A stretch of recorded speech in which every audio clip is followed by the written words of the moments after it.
ఆరోగ్యాన్ని పాడు చేసుకోకూడదు. ఏమంటే పాస్టర్ అవసరం అంటారా? అవసరమో కాదో ఒక మాట చూపిస్తా. 1 కొరింథీ పత్రిక 3:17. 1 కొరింథీ పత్రిక 3వ అధ్యాయం 17 వచనం.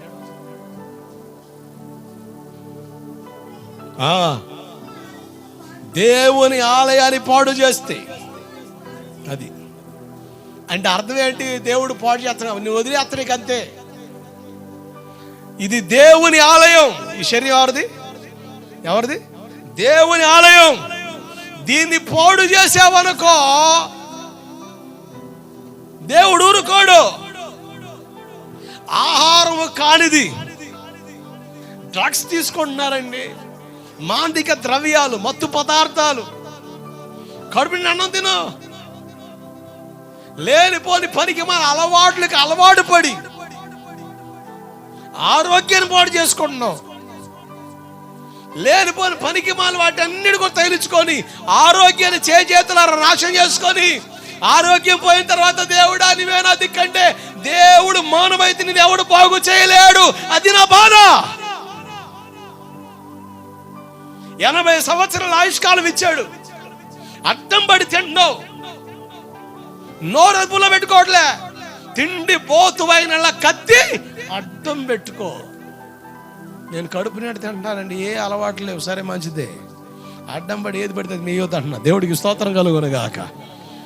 ఒక సామెత ఉంది, ఆకులు తిన్న మేకలట కొండలు ఎక్కుతున్నాయంట, మేకలు తిన్న మనిషి అట మంచం ఎక్కుతున్నాడట. ఎక్కుతున్నాడు.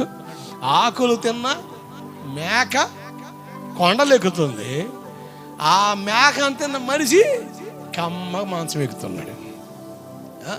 గింజలు తిన్న కోడి ఏంటి చెప్పండి చెప్పండి గింజలు తిన్న కోడి చెట్లు ఎక్కుతుంది, కోడిని తిన్న మనిషి హాస్పిటల్ మెట్లు ఎక్కుతున్నాడు.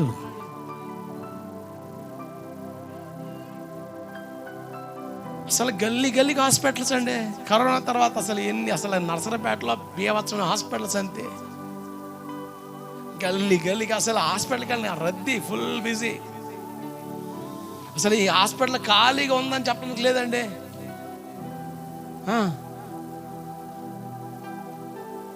ఆదివారం పాతన మానుకొని హాస్పిటల్ పెట్టేకేస్తాం. ఆదివారం వస్తాడంటే డాక్టర్, కనుక అయ్య గారు నేను అటు పోయినా మరి ఏం చేస్తాం, నీకు పట్టిన దెయ్యం అది. ఆరోగ్యం పాడు చేసి తిండిపోతామేనా అలా కత్తి పెట్టుకో. ఒకవేళ ఆహారం కానిది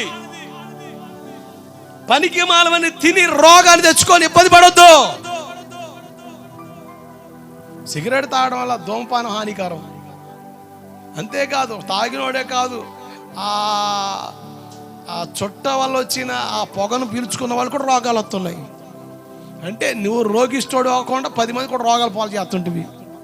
సూపర్ నీ సువార్త. ఎంత దారుణం అండి. నువ్వు పాడైందే కాక పిల్లల్ని పాడు చేస్తుంటివి. కుర్రోళ్ళే ఒళ్ళు రావాలని బీరు తాగుతున్నావు. ఏదే ఒళ్ళు రావాలని?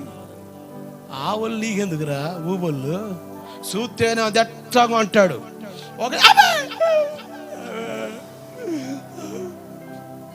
అరే దొన్నలాగా ఉన్నావారా అంటే ఏదో ఉంది, మొత్తం డొల్ల, కనపడడానికి డోలు, మొత్తం డొల్లే. ఈ పనికి మాలని రోగిస్తూ వాళ్ళు నీకెందుకురా అయ్యా? ఈరోజు చాలా మంది ఆరోగ్యాలు పాడు చేసుకుంటున్నారు. లేగితే ప్రసాద్ కాడికి వెళ్ళిపోతున్నారండి. ఏ ప్రసాద్? మళ్ళీ ఎవరు ఆ పిల్లోడు అనుకున్నారు. ప్రసాద్ అంటే యూత్ యంగ్స్టర్స్ వినాలి, బయట ఉన్నోళ్ళు. ప్రభుత్వ సారా దుకాణం ప్రసాదు. వాడికాడు నీకేం పనిరా? టైం పోతేను పైపచ్చి ఇప్పుడు అనారోగ్య ప్లాస్టిక్ గుడ్లు వచ్చేసింది. ప్లాస్టిక్ గుడ్లు, ఏం గుడ్లు? ప్లాస్టిక్ రైస్ వచ్చేసిందండు. కనుక జాగ్రత్త, నీళ్ళలో పెట్టి కొంచెం నానబెట్టండి. పైకి లెగిస్తాయి మర్యాదగా, ఘనంగా లెగిస్తాయి. మర్యాద తీసి పక్కన వేసేయండి. అవి కూడా వండుకొని తిన్నామనుకో అరగదు, సత్తావు. ప్లాస్టిక్ రైస్ వచ్చేసిందండి. ప్లాస్టిక్ రైస్, ప్లాస్టిక్ గుడ్డు లాగానే ఉంటుంది అది. ప్లాస్టిక్ కాలీఫ్లవర్ తయారు చేస్తున్నాం. సీజనల్ వెజిటబుల్స్ అండి అవి ఆ సీజన్కి దొరుకుతాయి. కానీ 365 రోజులు నీకు దొరుకుతున్నాయంటే అర్థం అవ్వాలి తేడా జరుగుతుందని. కొబ్బరి బొండాలు ఖచ్చితంగా వేసవకాలం ఫుల్గా దొరుకుతాయి. ఇప్పుడు బాగా బళ్ళు మీద తిరగడం, నిద్రలు కాయడం, టయాన్ని నిద్రపోవడం, బాగా ఏడు చేసి ఒకడు బొండాలు కావాల్సి వస్తున్నాయి. ఐస్ క్రీమ్ ఎప్పుడు తినేవాళ్ళు? వేసవికాలం. ఇప్పుడు ఒక వర్షం పడతా ఉంటే తడుస్తా తింటాడు మా వాడు. అదొక్క ఫీల్ అంట. అబ్బా వస్తుందిరా రోగం, అప్పుడు అది కూడా అదొక ఫీల్లో ఉంటుంది. అంటే విచిత్రమైన వాటికి నాంది పలుకుతున్నాడు. తడుస్తా ఐస్ క్రీమ్ తిండమా? అసలు అది జలుబు చేసే పదార్థమే, మరి తొడితేనే జలుబే. మొత్తానికి గుండె పట్టేసి బిగుసిపోతే, ఐస్ గడ్డ అయిపోతే, అందకపోతే ఎందుకు ఈ బాధలు? ఎంత దారుణం అండి. యాపిల్ అండి ఆరోగ్యకరం. అసలు అది ఎర్రగా కమ్మ కనబడితే అసలు కొన్ని పళ్ళు చూస్తే కొనలేపెత్తాయి. వాటికి మొత్తం రంగు పూసేస్తున్నాడు, కలర్ కొట్టేస్తున్నాడు. ఎంత దారుణం. అవి అట్టగే తినేస్తున్నాం. అయ్యో లోపల పోయి కరగట్లే, అరగట్లే, అవి డస్ట్కి ఏర్పడిపోతున్నాయి. ప్రేగుల్లోనికి రకరకాల రోగాలకి నాది పలుకుతున్నాయి. ఎంత బాధాకరమైన పరిస్థితులండి. బైబిల్లో చాలా స్పష్టంగా రాయబడ్డాయి. ఎందుకంటే ఈ దేహము దేవుని ఆలయం. దేవుడికి స్తోత్రం కలుగునగాక. ఈ ఆలయానికి 80 సంవత్సరాల ఆయుష్కాలం ఇస్తే 80 సంవత్సరాలు నిండు నూరేళ్ళనగా బ్రతికి దేవుని చేరుకుంటే దేవుడు సంతోషిస్తాడు.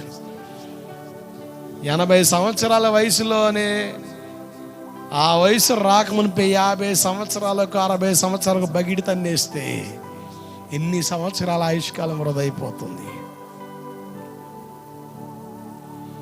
ఆరోగ్యపరమైన సమస్యలకు కారణం మనం తీసుకునే ఆహారం. జంక్ ఫుడ్స్ వచ్చేసినాయి, కెమికల్స్ అండి. ఈరోజు మనం, ఆ రోజుల్లో అన్నం తింటే ఆరోగ్యం అరుగుదల. ఇప్పుడు ఎందుకు ఆరోగ్యం రావట్లేదంటే మొత్తం కెమికల్సే. వ్యవసాయం చేస్తున్నాగా, ఎన్ని కొడితే పంట చేతికి రావట్లేదు. దానివల్ల నాకు అర్థమైంది ఏంటంటే అన్నం తినడం వల్ల పొట్ట వస్తుంది కానీ పవర్ రావట్లే, అనారోగ్యమే. ఇప్పుడు మళ్ళా పూర్వకాలపు అలవాట్లోనికి వెళ్తున్నాడు. కొండ బిర్యానీ అట, కొండలో వండుకుంటున్నాడు. ఆ రోజు లేదు, దేంట్లో వండుకునే వాళ్ళు? మట్టి కొండలు అండి. ఇప్పుడు మట్టి కొండలు ఏడున్నాయి? మట్టి కొండలు పోయినాయి. నేను చిన్నప్పుడు చూసా. అంటే అంత పాతకాల మనిషి అనుకున్నారు. లేకపోని కూడా దేవుడికి స్తోత్రం కలుగునుగా. అంత పాతకాల మనిషి పోయిందని నేను చిన్నప్పుడు చూసా. నా బాగా గుర్తు. మట్టి కొండలు అన్నం వండేవాళ్ళు. తర్వాత స్టీలు దబరాలు వచ్చినాయి. తర్వాత ప్లాస్టిక్ అలవాటు పడ్డారు. ఏంటి ప్లాస్టిక్ ప్లేట్లో ఆ భోజనం చేయడం వలన ఈ క్యాన్సర్ కణాలు ఉత్పత్తి అవుతున్నాయంట. క్యాన్సర్ కణాలు 64 రకాల క్యాన్సర్లు ఉన్నాయంట. మరి ఇక దానికోసం సపరేట్గా చదువుకుంటేనే కానీ వాడు క్యాన్సర్ పేషెంట్లకి డాక్టర్ కాలేడు. దేవుడికి స్తోత్రం కలుగునుగాక. అన్ని రకాలు 64 క్యాన్సర్లు అంట. Tongue cancer, liver cancer, bone cancer, blood cancer, అబో రకరకాల క్యాన్సర్. అంటే మన వాడకాల్లో చాలా తేడాలు వచ్చేసినాయి. అనారోగ్యానికి కారణమైపోతున్నాం. చాలా బాధాకరం. దేవుని వాక్యం చాలా స్పష్టంగా మాట్లాడుతుంది. ఈ దేహము దేవుని ఆలయం. ఆమేన్, హల్లెలూయా. కనుక దీన్ని కాపాడుకోవాలి. దీన్ని ఇప్పుడు దేవుని మందిరం, దీన్ని కాపాడుకుంటున్నాం లేదా? ఇది ఎవరి ఇల్లు? ఇది దేవుని ఇల్లు. దేవుని కాపాడుకొని శుభ్రం చేస్తాం, నీటిగా ఉంచుతాం. ఇది కూడా దేవుని ఆలయం, దీన్ని కూడా శుభ్రం ఉంచుకోవాలి. డాక్టర్స్ ఏమన్నారు తెలుసా? వారానికి ఒక రోజు అట్ట మిషన్కి రెస్ట్ ఇవ్వాలంట. అంటే ఫాస్టింగ్ డే అంటే ఒకటి పెట్టుకోండి రా నాయన. ఇక దొరికిన కాళ్ళ పత్తి బోరం తొక్కినట్టు తొక్కుతున్నారు ఒక్కొక్కడు. లేనిపోని రోగాలు వస్తున్నాయి ఆయన. మన క్రైస్తవానికి మేము కూడా చెప్పేది అదే, ఒక్క శుక్రవారం ఉపవాసం ఉండమని. నువ్వంట గ్యాస్, బీపీ. ఓకే, నీ ఇంట్లో శుభ కార్యక్రమం, అయ్యా సెవెంట్లు కక్కుతా పిలిచావా, ఇంటికి తిరిగి వచ్చావా, త్వర పిలుపు తిను. తింటాలే, మనం తింటా కూర్చుంటే మళ్ళీ ఈ పనులను ఎవరు చేస్తారు? ఆడాం no gas, no sugar, no BP. ఉపవాస పాతన అనగానే ఎన్ని రోగాలు చిట్ట బయట తెస్తావు. నీ విశ్వాసం గొప్పది. మరి పొలం పనికి వెళ్తావు, నీ సొంత పొలం ఊడుపు నాటు, కొంచెం లేట్ అవుతావదా, టయానికి తింటావా? అంత గవర్నమెంట్ జాబ్ వాళ్ళు నువ్వు టయాన్ని బెల్లగొట్టి పంపడానికి. ఒకవేళ అన్నం ఆగలం, ఒక్క 5 నిమిషాలు పని చేస్తే అయిపోతారు అని కూర్చోబెడతాం. మనం తిన్నాం 3 గంటలకు 4 గంటలకు మర్యాద కూర్చొని ఏర్ లెవెల్ మెక్కుతాం. ఉపవాస పాత్ర అంటే అయ్యగారు నీరసం తణుకు వస్తుంది మీటర్ లెక్కలు. మరి అప్పుడు